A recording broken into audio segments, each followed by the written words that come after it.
안녕하세요. 주식 분석가 달수입니다.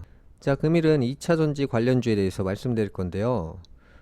우선 에코프로와 에코프로 BM이 여전히 공매도를 갚아야 되는 상황 속에서 갚지 않고 있죠. 이제 공매도를 갚게 됐을 때 엄청난 손실을 부담해야 되기 때문에 일단은 시간을 끌려고 할 거예요. 하지만 중요한 건 엄청난 이자를 납부해야 되는 상황 속에서 과연 이 공매도를 안 갚을 수 있냐는 거죠. 그래서 일단 기대해 볼 수 있는 건 이 공매도 금액이 2조 5천억이면요. 보통 삼성전자 같은 경우는 시가총액이 400조 가량 되죠. 이 공매도 같은 경우도 회사의 크기를 어느 정도 비례해서 삼성전자 같은 경우가 이제 공매도가 많아야 되는데 삼전 같은 경우는 공매도 금액이 5천억 정도밖에 안 돼요. 시가총액이 이렇게 큰데도 에코프로 이 두 회사를 합쳐도 시가총액이 한 50조 가량 되거든요. 삼전보다 회사 규모가 뭐 한 10분의 1 규모인데 공매도 금액은 지금 5배가 많은 상황이에요. 그만큼 이제 공매도를 너무 많이 쳤다는 거죠. 그래서 이러지도 저러지도 못하고요. 공매도를 갚고 싶은데 갚지 못하는 이유는 예전에 이제 빌려서 이런 데서 엄청나게 많이 팔았는데 여기서부터 너무나도 많이 올랐기 때문에 공매도는 사실 올 상반기부터 정말 많이 쳤거든요. 요 시기부터. 근데 여기서부터만 보더라도 이미 주식이 한 3배 정도 올라와 있는 상황이에요. 이제 떨어질 줄 알고 이 구간에서 이 공매도를 쳐서 대략 뭐 1조 원을 만약에 팔았다고 칩니다. 이 주식 가격이 갑자기 3배가 올라버려요. 3배가. 그래서 다시 사서 갚아야 되는데 지금 사면 3조 원이 들어요. 예를 들어서. 그러면 지금 손실을 2조 원이나 봐야 돼요. 2조 원이면은 뭐 회사 하나가 없어지는 규모인데 증권사 그냥 몇 개는 사라지는 금액이에요. 그러니까 이게 섣불리 어떻게 행동할 수도 없는 것이고 일단 기다릴 수밖에 없고 지금 같은 경우는 이자를 내야 될 금액이 매일매일 쌓여가고 있는데 이 금액이 지금 2조 5천억이잖아요. 그러면 손실이 막대하단 말이죠. 그래서 개인들은 지금 안 팔면 계속 올라가는 상황이에요. 이게 되게 웃긴 상황이죠. 이게 이번 정부부터 이제 법이 개정되면서 사실 에코프로 주주님들이 누구한테 고마워해야 되냐? 현 정부한테 고마워해야 돼요.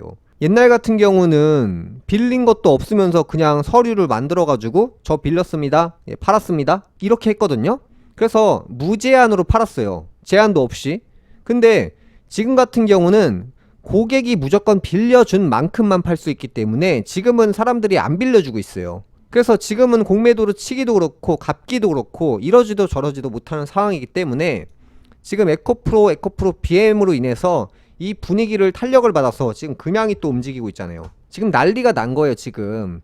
근데 저는 또 이렇게 생각을 해요. 한 10일 전부터 이 에코프로 하반기 2차전지 관련주 다시 한 번 더 크게 움직인다고 했는데 실제로 지금 움직이고 있고 이게 지금 내부적으로 상황 자체가 매우 심각하기 때문에 그런 말씀을 드렸던 것이고 제가 이제 한 달 전, 2달 전쯤에는 야, 공매도가 여태까지 이겼는데 과연 질 수가 있냐 이런 생각을 했지만 공매도 제도가 이번 정부부터 바뀌면서 이번 정부에서 공매도로 지금 탄력을 받고 있는 주식이 에코프로 BM이란 말이죠. 그래서 지금 이 종목들이 제가 무조건 이겼으면 좋겠다라고 얘기하면서 하반기에 한 번 더 올라간다는 이유가 이 공매도 때문이라고 했잖아요. 예전과 지금이 제도가 바뀌어서 그래요. 그래서 이 주주님들은 지금 현 정부한테 절을 해야 됩니다. 만약에 예전 정부였으면 이거 이 정도로 못 올라가요. 예전에 공매도 전쟁을 했던 게 어떤 종목이냐면 이 신라젠이란 종목이 그랬어요. 그래서 이 공매도를 막 쳤죠. 공매도를 치고 하다가 이 뒤에서 이제 사람들이 야 우리가 결국에 이겼다 우리가 해냈다라고 했지만 결국에는 공매도가 이겼단 말이죠.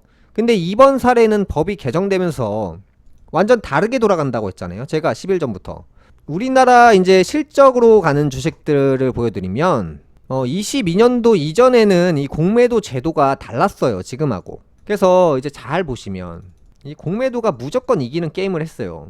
그래서 예전부터 이렇게 쫙쫙쫙 올려주고 공매도가 계속 팔아 제끼면 진짜 이제 고점부터 이렇게 한 막 70%까지 떨어집니다.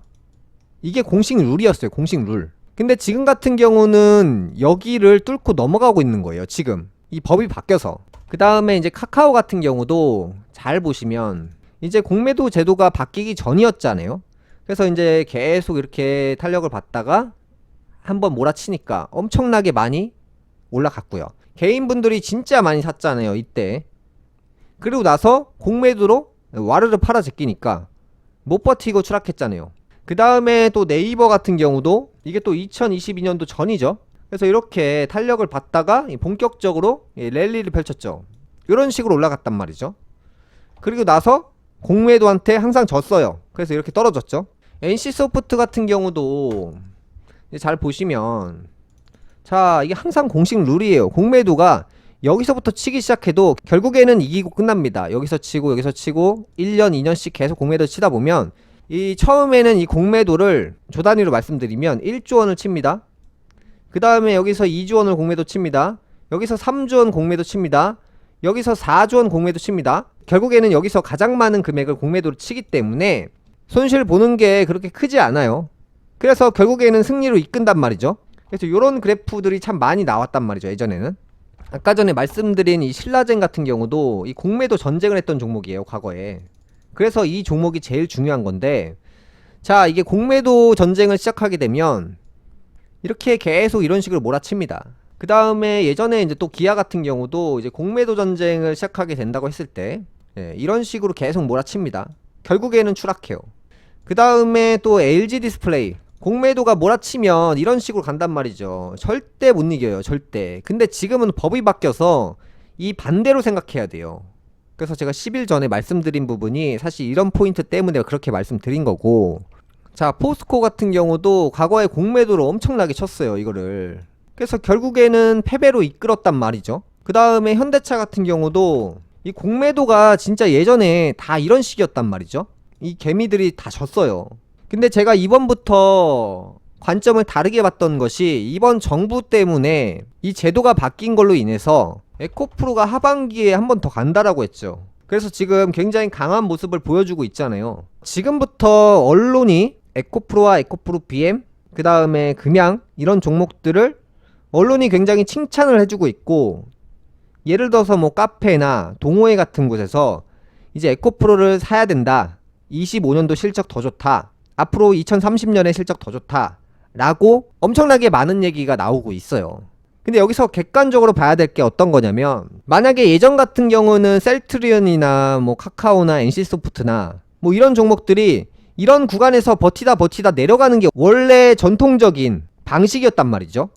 근데 지금은 법이 바뀌어서 여기를 넘어간다고 했잖아요, 제가. 그러니까 이게 뭐냐, 지금부터 봐야 될 거는 금리 인상 부분을 먼저 봐야 되고, 동호회에서 계속 칭찬들이 연달아 나오면서 찬티들이 많아지면서 우리 아빠, 우리 엄마, 이모, 삼촌, 할머니, 할아버지까지 퇴직금까지 가져와서 2차전지 관련주를 사고 있단 말이죠. 근데 잘 기억하셔야 될 게 뭐냐면, 이 고점은 언젠간 온단 말이에요. 근데 이 고점이 오는 사이에 언론 플레이가 보통 어떻게 되냐면, 2025년까지 실적 좋다, 2026년까지 실적 좋다, 이 얘기를 듣고 에코프로를 100만원에 보유한 사람은 어떻게 생각하냐면, 실적이 25년도까지 좋다고 하면 25년도까지 들고 가야겠구나 라고 생각합니다.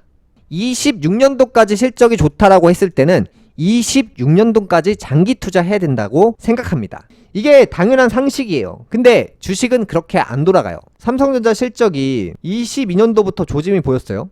근데 주가는 언제 떨어지냐? 실적이 나빠지는 시점에서 떨어지는 게 아니라 그 전년도부터 반응을 보인다. 자, 에코프로가 25년도에 실적이 최대치가 나오고 지금 막 계약 주문 폭주했죠. 그러면 25년도를 기준점으로 들고 가는 게 아니라 그 전년도에 파는 거예요. 그 전년도에. 통상적인 룰이. 자, 삼성전자 실적이 이때 엄청 좋다고 했어요. 근데 내려갔죠? 왜 내려갔을까요? 이 시기에 실적이 나쁠 걸 알았기 때문에. 그러면 이 정보력을 빨리 습득하는 곳은 미리 전년도에 판단 말이죠. 그래서 제가 에코프로나 이 2차전지 관련주에서 길게 가야지 내년 초다. 그래서 제가 이제 에코프로에 대해서 이 고점을 말씀드린 영역이 올 하반기, 가을, 겨울 그 사이나 길게 넘어가야 봄쯤이다. 여름 이상으로 넘어갈 수 없다 라고 말씀드린 게, 자, 항상 말씀드린 건 지금 굉장히 좋아요. 언제쯤 팔지는 정해놓고 가셔야 된다는 거예요. 실적이 좋다, 그때까지 들고 간다가 아니라 그 전에 판다. 1년 전에. 왜냐면 주가가 미리 올라버려요. 자, 주가가 이런 식으로 올라가야 되는데 주식은 그렇게 안 올라가요. 과열됩니다. 왜? 25년도에 대한 정보를 23년도가 봤거든요. 뉴스가 미리 나와요. 그 실적들이. 그러면 그 호재들이, 나중에 실적 좋은 호재들이 23년도에 다 반영이 돼요. 그래서 23년도에 올라가게 돼요. 미리. 그 다음에 그보다 더 나은 26년도, 27년도 호재가 없다라고 하면 이 주가는 이런 식으로 수렴한다는 거예요. 그래서 주식은 먼저 미리 움직인다. 호재가 미리 반영됐기 때문에 25년도까지 기다릴 필요가 없다. 에코프로가 고점이 나오고 버티고 하는 게 내년 봄을 중심으로 이제 여름을 넘어가기 어렵다는 거예요. 이제 하반기부터 팔 준비를 하셔야겠죠. 항상 여러분들이 이 올라갈 때 방심을 많이 하거든요. 여유를 많이 부려요. 올라갈 때는요, 팔 준비를 해야 되는 거지 방심하는 게 아니고요. 이제 가격이 쌀 때는 방심하고 기다리면 되는 게 맞고, 방심, 요때는. 비싸지면 언제 팔지를 정해놓고 기다리는 거예요. 넉놓고 있으면 그때 가서는 아쉬워서 못 팔아요. 조금 더 올라갔으면 좋겠는데, 지금 팔긴 아까운데, 이런 생각들이 지금 계획을 세우지 않으면 그때 가서 진짜 후회가 됩니다. 그래서 지금 에코프로는 지금은 탄력을 굉장히 좋게 받고 있지만 향후에 여러분들이 몇 달 안에 팔 생각은 하셔야 됩니다. 넉놓고 있는 것이 제일 큰 문제예요. 그래서 여러분들이 지금 제도가 바뀌어서 예전에는 이제 고점 때리고 추락을 했는데 지금은 사례가 바뀌었죠. 올라가 버리죠. 그러면 이런 종목들처럼 결국에는 고점을 만들 거란 말이죠. 계속 올라가는 게 아니에요. 평생 올라가는 게 아니라 고점을 만들고 사람들이 할머니, 할아버지, 버스에서, 지하철에서 누구나 에코프로 얘기를 줄줄 하고 있을 때, 언론에서 에코프로 얘기만 하고 있을 때, 그때는 살 때가 아니라 팔 때가 되는 거예요. 그래서 제가 이제 경제 대공황이 오기 전에 대표적으로 굉장히 많이 올라가는 종목들이 나오고, 그로 인해서 많은 사람들이 그 종목들을 올라타고, 그 다음에 쇼크가 오면서 그 종목들이 와르르 무너진다라고 했죠. 지금은 아니죠. 근데 경제 대공황하고 이제 대표적인 종목들, 뭐 2차전지 관련주가 같이 무너진다는 거죠. 이런 고점들이 서서히 모습을 보일 거예요. 그러면 여러분들은 반드시 팔고 나와야 됩니다. 넉놓고 있으면 마이너스 70% 가는 거기 때문에 무조건 수익을 꼭 창출하시길 바라겠습니다. 자, 금일 방송은 여기까지 하겠고요. 다음 시간에 뵙겠습니다. 감사합니다.